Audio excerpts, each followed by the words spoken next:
Paulo, kinain lahat ang mga pinagsasabi noon tungkol sa love team. Na-inlove ba kay Kimi?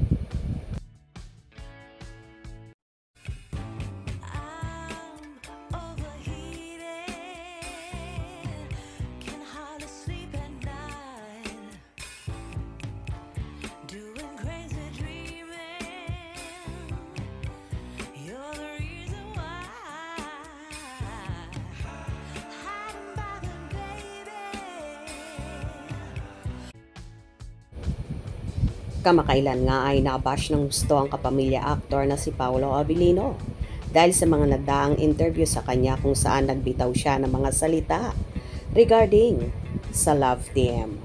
Ayon nga sa nasabi ng aktor, I am not really a fan of love teams, pero minsan, meron talagang chemistry eh. Ako naman I was never really stuck with a love team. None at all. Seryoso. Only because I couldn't take something so fake.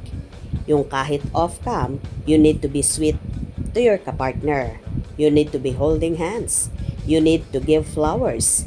It's so fake and I can't handle that. I am all about being authentic. At the end of the day, I am an actor. I work because I am hired to portray a role or a character, not because I have to be sweet to a person to make it work.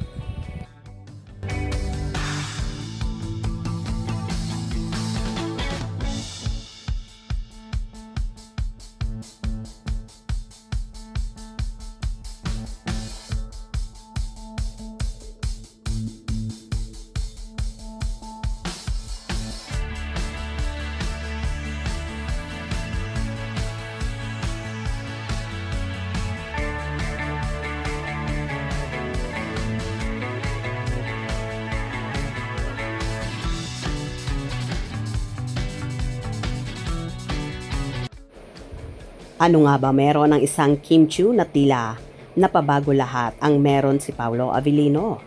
Nabago ang pananaw, nabago ang lifestyle, at marami pang nabago sa aktor. Posible nga bang na-inlove na siya ng tuluyan sa kapartner at kalab team niyang si Chinita Princess kaya hindi na niya maiwan-iwan pa ang dalaga? Simula kasi nang magkasama at magkatrabaho ang Kim Pao ay nagdere-derecho na ang kanilang mga proyekto.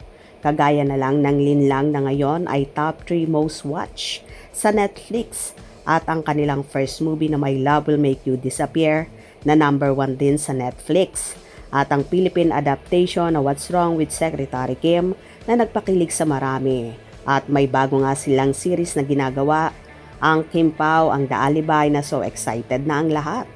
Sabi nga ng ilan, tila kinain lahat daw ni Paolo ang mga sinasabi noon na ayaw niyang natatali sa love team.